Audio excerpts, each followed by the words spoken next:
It's really a pleasure to be introducing ONSA this evening as tonight's HMSC speaker. I think it's fair to say that ONSA works on one of the most fascinating topics in ecology, which is plant and animal interactions. And fortunately for us, she's also chosen one of the most charismatic group of organisms on the planet, the lemurs of Madagascar. And her research really seeks to sort of elucidate important interactions between seed dispersers in plants, which play key roles in the assembly and maintenance of healthy and hyperdiverse forests. I think it's fair to say that seldom do we see research that equally spans two kingdoms in the tree of life to understand and untangle the complicated ways in which species interact. Simply put, the biology of species interactions is really, really hard work. Now, in practice, what this means is that ONSA has spent countless hours, months in the field, leading a team of people under very unfavorable conditions, following lemurs around forests, and investigating not only what they eat, but where they poop. And poop will be a major theme of the talk tonight, but she assures me that she will not say the word poop once, so I will say it 3 times. In any case, so research has revealed surprising findings and suggests that these interactions can be very fragile. And along these lines, in the spirit of the Hertie Fellowship, I've never really met a biologist more committed to translating her research into conservation practices. Using lemurs as a case study for thinking about these issues more broadly, ONSA has published several key papers in this area. These include studies on the use of science for decision making, elucidating the correlates of extinction risk in non-human primates, and highlighting the great need for increasing the participation and prominence of women in the field of conservation biologists. She also brings these important elements into the classroom, where last semester she taught conservation biology to undergraduates here at Harvard, and it's fair to say that these students found her passion for the topic infectious. In their reviews, among other things, the students wrote, "This course was simply amazing across the board. I learned so much about many different aspects of and challenges to the field of conservation biology, and seeing as I'm planning on pursuing this as a career, this class was not only fascinating but crucial to enlightening my career." ONSA left a deep impression on these students. Now, before leaving Madagascar, ONSA completed her bachelor's and master's degrees from the University of Antananarivo. Shortly after 2009, she left her homeland to pursue a PhD in ecology and evolutionary biology at Rice University in Texas, which she completed in 2015. During her time at Rice, ONSA won the Best Thesis Award in her department and the Autry Fellowship awarded by the Graduate Council for Most Outstanding Achievement and Promise. She also has won numerous Best Talk and Best Poster awards at several international conferences, as well as money from over a dozen organizations, including National Geographic, the Leakey Foundation, and the Explorers Club. It's a pleasure to have in our community such a rising star in the field of ecology and conservation, and to inspire us all tonight with her science and message of conservation. Please welcome ONSA Rasmussen. Good evening, everyone. I'm happy to be here today and to talk about my research on the roles and impact of lemurs on forest ecosystem in Madagascar. But before I go any further to talk about my research, I would like to give a little bit of background about lemurs, because lemurs is going to be the main topic of my work. The first thing to know about lemurs is that lemurs are primates. It's an order that includes humans, apes, and monkeys. So the order primates can be broken into 2 suborders, prosmians and anthropoids. And so lemurs are prosmians, like lorises and tarsiers, and anthropoids include monkeys, apes, and humans. There are many features that distinguish lemurs from monkeys and other primates. But one of the examples is that lemurs have wet nose, so they rely heavily on their sense of smell to distinguish what is safe to eat and to distinguish between individuals within their social groups.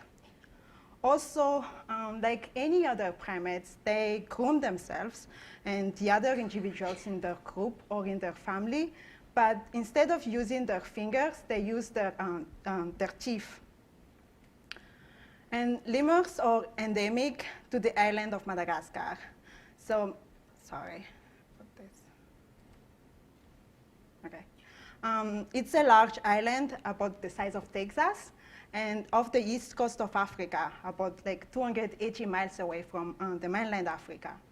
Lemurs have evolved in Madagascar and are only found in natural habitat in Madagascar. And studies of lemur biogeography with evidence from molecular systematics and fossil record suggested that the ancestors of lemurs colonized Madagascar 60 to 15 million years ago. And they came by the sea from the mainland Africa on large rafts of vegetations. And since then, they have diversified greatly and into 8 different families, and each one of them composed of several lemur species. Some of them are already extinct, and others are still present. And actually, there are about 17 lemur species that are already extinct.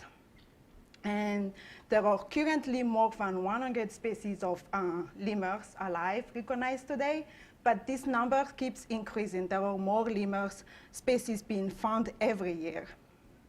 And lemurs range in different colors. As you can see here, there are some brown, black and white, also red lemurs or orange-looking ones. But they also come in different sizes.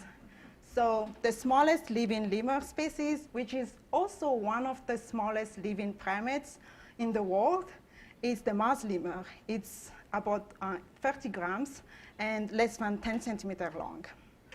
And the largest living lemur is the Ingri, which is about 20 pounds. So just to give you a perspective of that size, this is a picture of a Mars lemur with Shaquille O'Neal. And here is a picture of an Ingri with a scientist in their natural habitat, the lemur's natural habitat, not the scientist. But it could be both, actually. But there were some really big, giant lemurs in Madagascar, like these Archaeo ingris, that weighed about 350 pounds, and it's the largest known lemur that have evolved in Madagascar. And it's taller than me, but they are already extinct. And some of the other extinct lemur species were also really, really big, giant lemurs. There are also a diversity of diet among lemurs, from eating leaves, fruits, flowers, and insects. Some species even specialize in eating bamboos, and they are called bamboo lemurs. Unfortunately, these unique and diverse creatures are in trouble. Currently, more than 90% of lemur species are highly threatened and at risk of extinction because of anthropogenic and natural pressures. So there have been a lot of efforts into lemur conservation, and they even got their own festival. There is a week-long of lemur festival for the past 3 years, where people educate others about lemurs and raise awareness for lemur conservation. And even the students at Harvard participated in this event last year. They organized this film screening event and fundraising event for lemur conservation in Madagascar. But why do lemur matters? Why do we care so much? Besides them being fluffy and cute and unique and diverse, why should we care? So one way to consider this is the potential to have ecological roles, important ecological roles, and supporting ecosystem services. So, for example, fruit-eating lemurs or frugivores disperse seeds. So they eat the fruits, swallow the seeds, and then disperse intact seeds through their defecations. And since trees don't move, but lemurs do like to move, this is really important for the survival of the plant because it can help them to colonize new habitat and also reduce the mortality pressure of their offspring.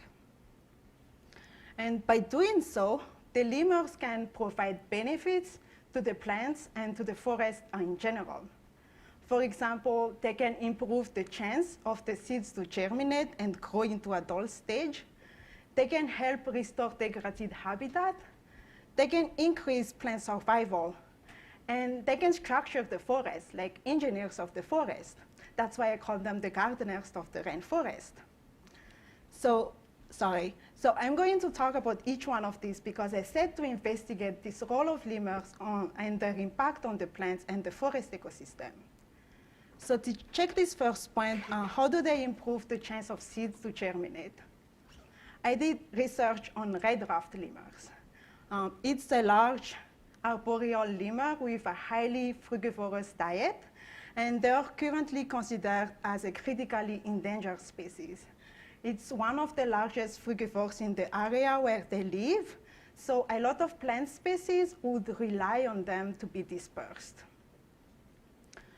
Red ruffed lemurs defecate seeds while they're traveling, resting, or even feeding in the canopy, and they disperse the seeds of up to 75% of the plant species that they consume. And they disperse both small-sized and large-sized seeds of up to 5.5 centimeters, like this seed right here. I don't have a scale, but it's about 5 centimeters. So the distribution of red ruffed lemur is restricted to the Maswala Peninsula, which is in the northeastern part of Madagascar. So that's where I did my research.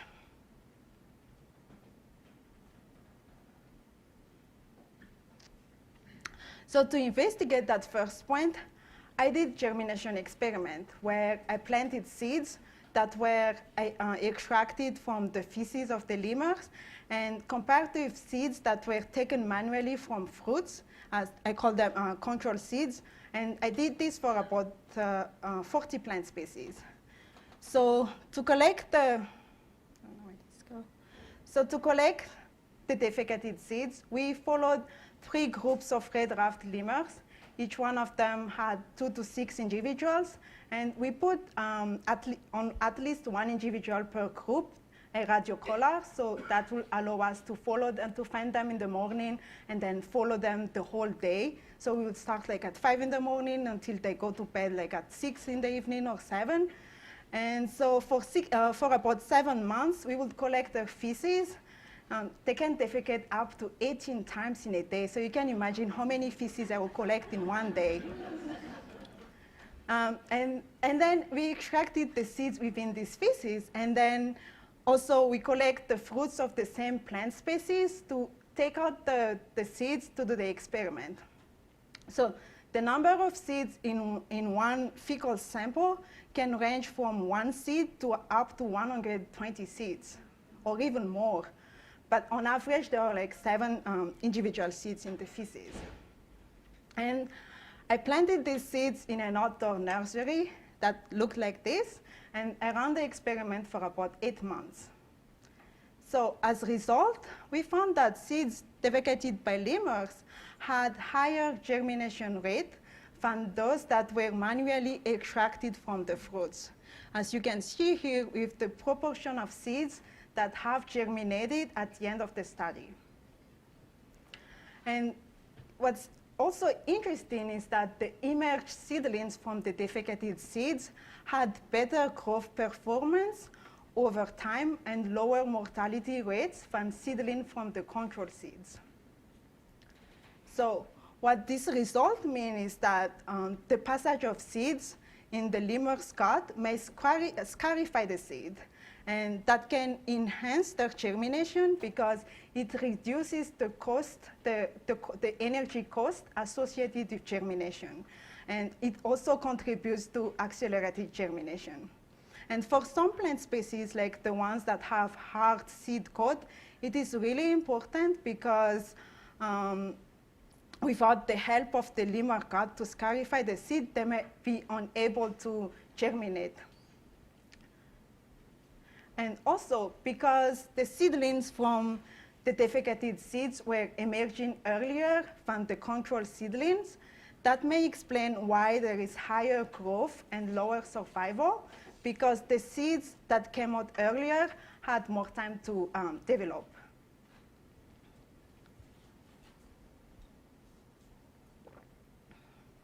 So the second point I was interested to look at is how does lemur help restoring degraded habitat? So for this second point, I still work on the same lemur species and still in Mashwala National Park, where red ruffed lemurs are found. So in this park, there are these two large blocks of forest that are connected by a narrow strip of forest of about 1 kilometer long by 2.5 kilometer wide, called Ambatole-Dama Corridor. And before the park was created in 1997, people were cutting down trees on some part of the forest in Ambatole Dam to do some subsistence farming, where they planted small-scale crops for their subsistence. But after the creation of the park, it was decided that this field should be restored to connect the large forest, the two large blocks of forest. So in an effort to connect this large block of forest, the park manager planted a few lemur food tree species in this farming field. So that's in that way, when the plant grows, they will be able to attract the lemurs, so the lemurs could disperse seeds from the forest into this degraded habitat. So by the time I worked there in 2006, the fields have become some sort of regenerating forest patches with a discontinuous canopy of pioneer tree species and an understory of shrubs of native and non-native plant species. So I examined whether the red ruffed lemurs will disperse seeds into these regenerating patches.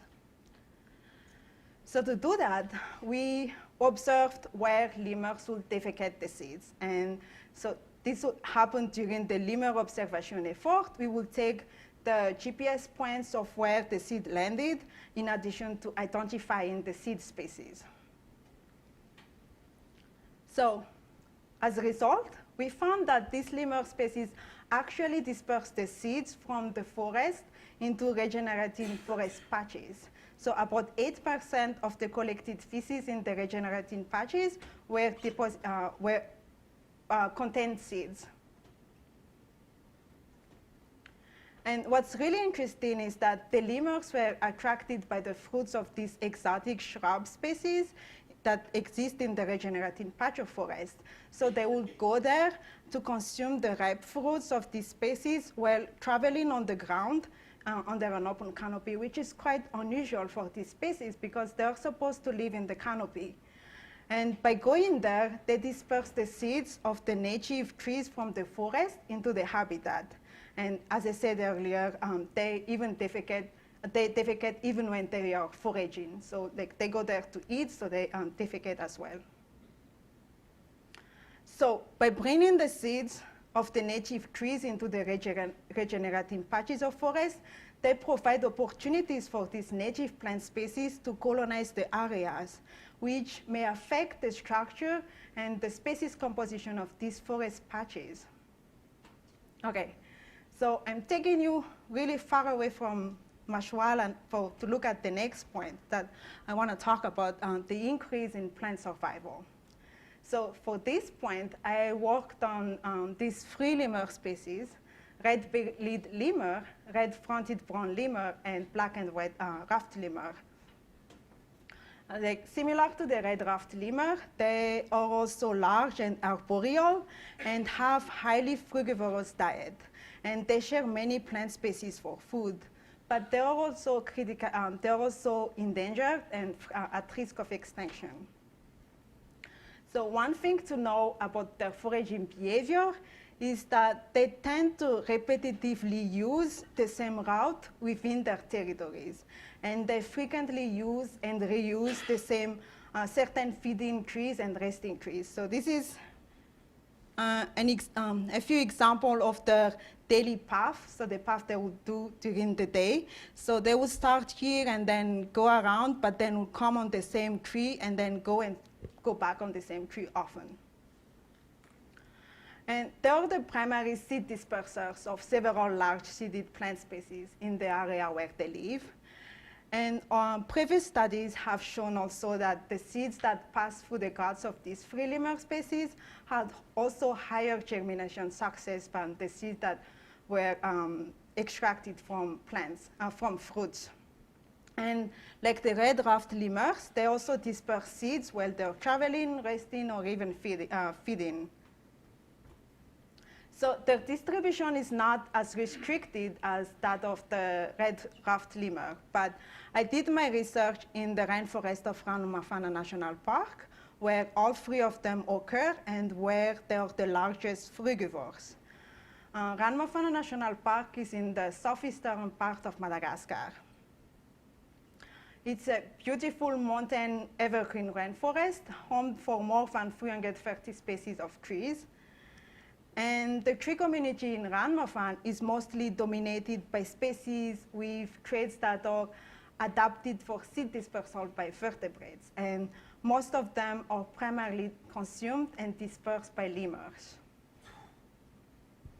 So to investigate how do lemurs increase plant survival, I ran probability recruitment models to compare the survival and recruitment of sapling under scenarios with and without lemurs in the forest. So for these models, I parameterized them using data from observation of seed dispersal and data from experiment on seed fed and recruitment. So for the observation data, we would follow 8 groups of each lemur species for 1 year. And every time they defecate, they can defecate up to 25 times in a day. And the majority of the feces had seeds, with sometimes some leaves or some remains of fruits. We will identify the seed species for every single feces. And then we identify the adult neighbor, whether it is the same species or a different species. And we measure the canopy cover of where the seed landed. So these canopy covers were later classified as whether it was a gap, if it's less than 55% covered, or medium shaded if it's 55 to 75%, or shaded for more than 75%. And for the experiment part, we were conducting experiment on seed fed and recruitment across these different microhabitats by planting seeds in each one of these microhabitats and also under the crowns of conspecific trees.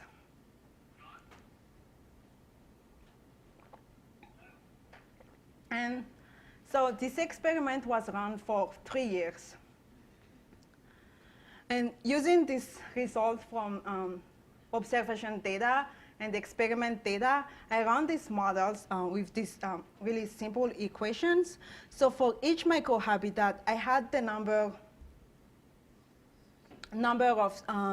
of seeds deposited per adult tree per fruiting season, and the number of the probability of seedling to survive after 3 months, and the probability of seedlings to transition into 1 year old, and the probability of transition from 1 year old to 3 year old.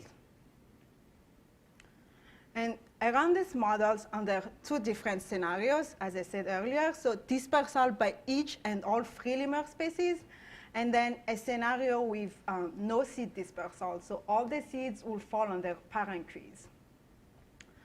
And I did this research by focusing only on one plant species, Cryptocarya crassifolia. So this is a pretty common plant species in Ranmafan and dispersed by these free lemur species.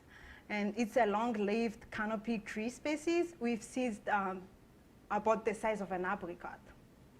And it's apricot seeds. And it's fruiting between March and October. So as a result of this model, I'm showing here the probability recruitment per seed for each of the free lemur species, and compared with the probability recruitment for seeds that are dropped on their parent trees. So if you look at this, the probability recruitment of the seeds that were dispersed by the lemurs, they look pretty similar. But when compared with the the seeds that weren't dispersed by the lemurs but were dropped under parent tree, there is about 4 times decrease in their probability of recruitment. And so this advantage of seed dispersal by lemurs could be due to the fact that they disperse seeds into suitable microhabitats. So what I mean by a suitable microhabitat is one where there is a higher chance for the seeds to survive and to recruit. So in this case of this particular plant species, seed survival and seedling recruitment was higher for seeds planted in more open microhabitat and under heterospecific trees. So as you can see here, I'm gonna try to use this. So this graph here, so the survival and recruitment probability of all the plant species that are planted under the different microhabitat. And the green dots with the green line here shows the recruitment and survival of the plants that were in the gaps. So it's high compared to the rest. And then even when I control for whether the seeds were planted under heterospecific or conspecific tree species, I found that there is still higher recruitment under heterospecific trees and lower recruitment under conspecific trees. And this is interesting because 2 of the lemur species were less likely to disperse seeds near conspecific trees than you would expect by chance. So this graph here shows the mean proportion of seed dispersal events that occurred under conspecific trees as compared to what would you expect by chance if seeds were randomly dispersed and if that was dependent on the density of trees of the same species in the habitat. And as you can see here, only the red-fronted brown lemur, Ulymur rufifrons, had a tendency to disperse seeds under conspecific, but not the other 2 species. And also, these lemurs were also more likely to disperse seeds under gaps, here. So this figure here shows how likely each lemur species will disperse seeds under each one of the 3 different microhabitats.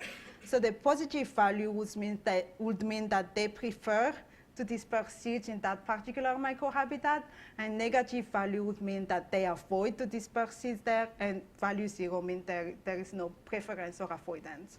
So you can clearly see here with the 2 Ulymur species that they tend to disperse seeds in cap, but not Farisia variegata etydorum, and they all disperse seeds under medium shaded area, and they all avoid the shaded areas.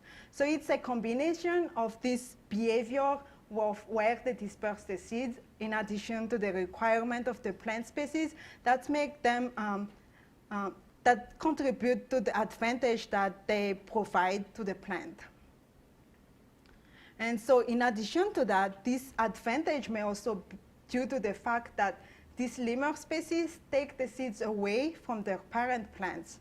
So they are releasing them from high mortality that is usually associated with being under a parent tree.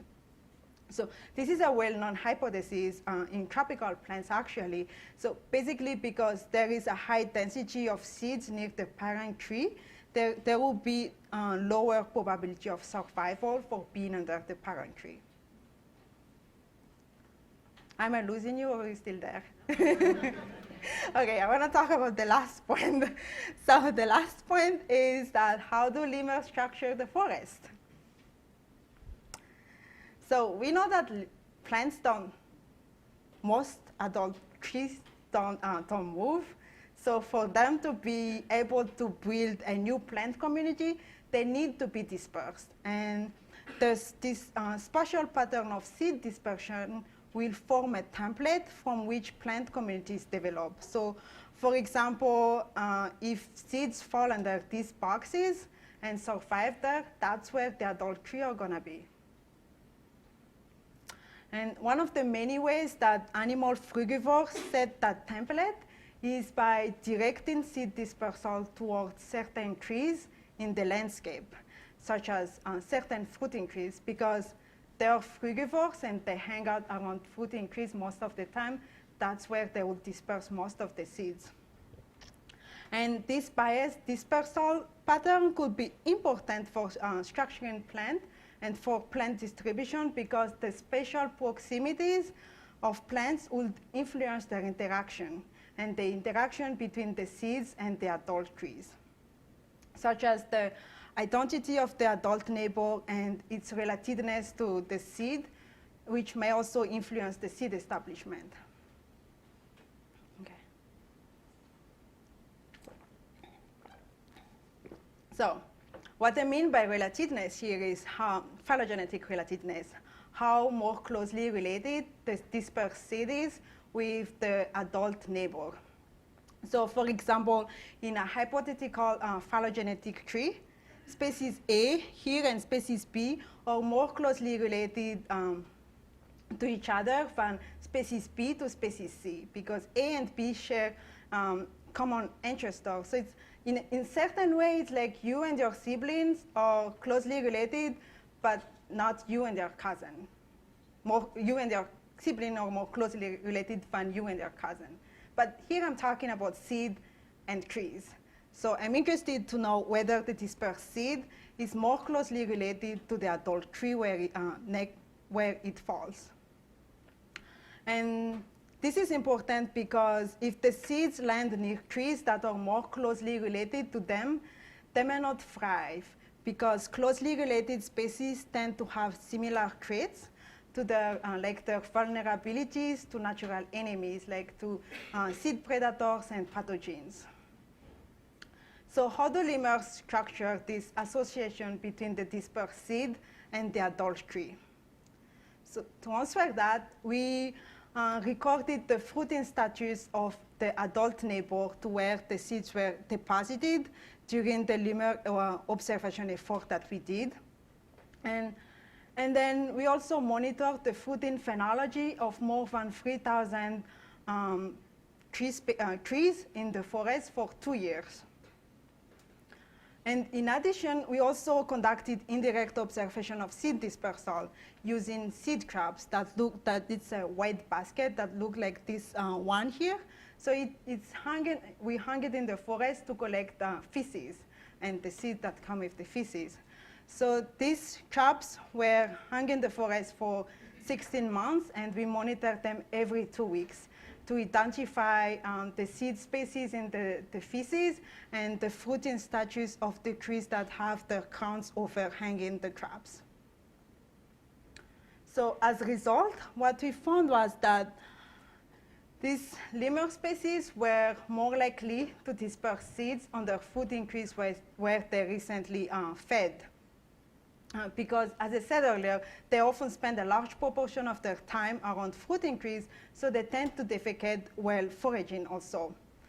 This graph here shows the mean percentage of seed dispersal events that fall near fruiting trees compared to what you would expect by chance under a random distribution of seeds where they will fall randomly depending on the density of the trees fruiting in the area. And so as you can see, there is, so the orange bars are what we observe, and the greens are what we would expect by chance. So you can see here that there is always higher probability, that a higher percentage of dispersal events that occur on the fruiting trees. And because of this behavior, they influence the pattern of phylogenetic relatedness between the dispersed seed and the adult tree. So the data I'm showing here is actually from the seed traps. So in 9 out of 16 months of studies, shown by the yellow points, all the yellow points here, we found that lemurs direct seeds on their distantly related species during certain months of the year. And in other months, they will direct seeds on their closely related tree species. So what it means is that lemurs structure the early stage template for plant communities at the seed dispersion level. And as I said earlier, these seed-adult associations are really crucial for seed establishment and survival. And by using this food increase as seed dispersal foci, where they would direct the seed dispersal, lemurs bias dispersal under adult tree that share the same seed dispersers and food in at the same time as the dispersed species. So by doing that, they may be limiting the frequency and diversity of interaction that the dispersed seed can have with adult trees. And if this is common in the forest and with all these lemur species, they may also promote plant diversity. So to answer my original question, why should I care about lemurs? Here's a summary of what I found. They improve the chance of seeds to germinate and grow into adult stage. And they can help restore degraded habitat by dispersing seeds into the regenerating patches of forest. And they help increase plant survival by 4-fold. And also they structure the template from which plant community patterns develop.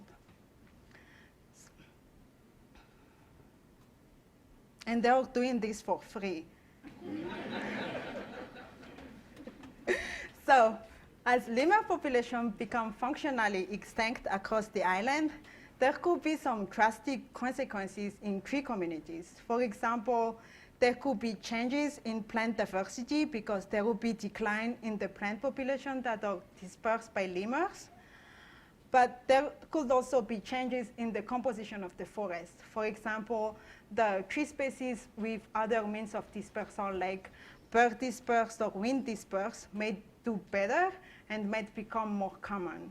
And these changes may affect the other organisms that also rely on these plant species for their survival.